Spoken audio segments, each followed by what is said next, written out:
Some online businesses are almost guaranteed to fail, quite simply because there's something fundamentally wrong with the business model they've chosen. It's either doomed from the start or it's not sustainable. I've been involved in something like 40 acquisitions over the years, and I've naturally looked at way more businesses than that. And there are 7 types of businesses I've seen that are almost guaranteed to fail. Now, they're not always guaranteed to fail for the person who started the business.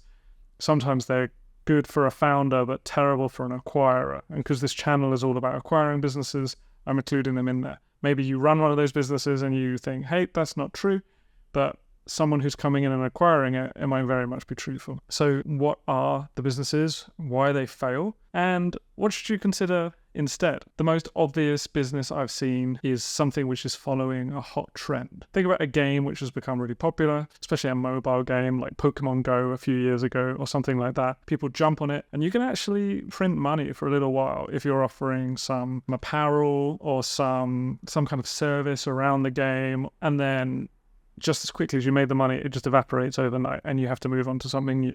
Now, as an acquirer, you absolutely want to stay away from this. But as someone who's considering whether to start one of those businesses, I would still say it's probably not worth it unless you can make a lot of money very quickly with minimal effort and move on to the next thing. So that's probably not suitable for a beginner, but someone who's experienced, sure. But then someone who's experienced, they're probably not going to start a business like that. The second one is something which just has too much concentration risk. I've seen people start businesses, they do quite well, maybe they make decent money, maybe they just struggle to make money in the first place, but they're too reliant on either one type of customer or one traffic source. Maybe one page on your website gets a lot of traffic. You've got a lot of money coming in, but it's all coming from one source. And that could just be gone straight away. You need to diversify the ways to generate your money. And again, as an acquirer, you see a business that has a huge chunk of its revenue coming from one source, whether that's one customer source or one traffic source, you probably want to run away from that business.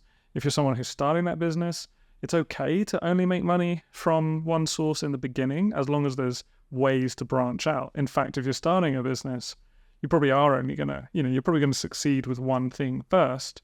And then you think, okay, I'm going to lean into this and grow it out more, but I'm also going to look for other things as well. But as an acquirer, that shouldn't be on you. There's other businesses you can buy, so just move on to something else. The third one is something that relies on a tactic rather than a strategy. That can make pretty good money, but sooner or later it's just going to become obsolete. So an example would be in SEO, in the link building services. Anything to do with PBNs was super popular. I know someone who spent, I think, 2 years building out a software tool that helps people find expired domains for PBNs, and by the time he released it, people weren't really interested in PBNs anymore. So he put all that effort in for nothing. We started a service once for helping people generate traffic for their sites from Pinterest, and then the Pinterest algorithm changed. People weren't interested in Pinterest. We couldn't get results anymore. That business kind of died. Ironically, Pinterest is popular again, but that's the problem. You want to be building a business or buying a business on something sustainable. What's business number 4? Something a lot of people start is a low-cost service. Maybe there's companies out there offering a service for 10 grand, 9 grand, whatever, and you come in and you offer it for $500. So low-cost web design, web development, graphic design. These services, they're kind of doomed from the start because of the margins. Maybe you're doing it yourself.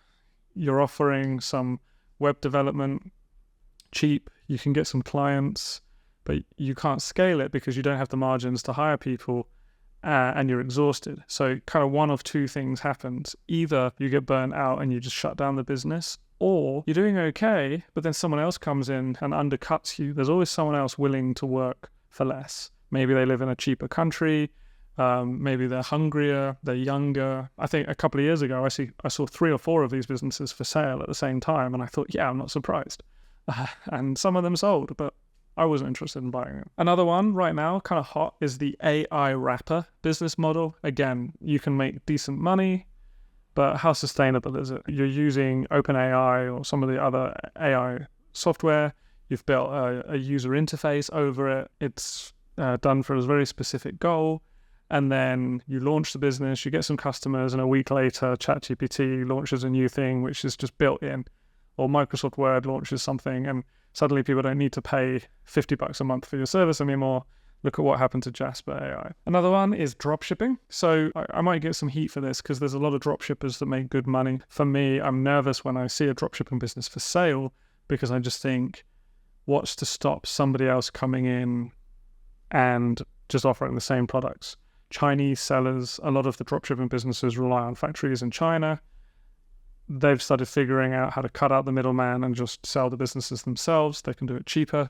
They just eat your margin. It's usually a business to be avoided. Again, you can make a bit of money, but then it's just, I've never seen a dropshipping business that has been going for 10 years unless it figured out how to start doing its own products and differentiate itself and build a brand. And the last one I'm putting in is a founder reliant business. This is not necessarily a business that's doomed to fail, but if you're coming in and acquiring it, you've got to be careful. So a business which is heavily reliant on the founder, usually what happens is it can do very well for a very long time, but either the founder decides they want to leave and you come in and buy it and suddenly the business dies, or the founder just gets exhausted and shuts it down. I've seen it happen time and time again.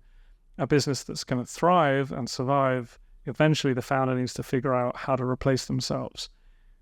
This one, it's not really guaranteed to fail. I do know some people that have been very happy running their own business for a long time, but it's definitely one which more often than not, sooner or later, the founder just gets exhausted and the business dies. So if you found this video useful, I strongly suggest you subscribe to the channel. And in the next few videos, I'm going to be talking about 7 of the best online businesses to buy.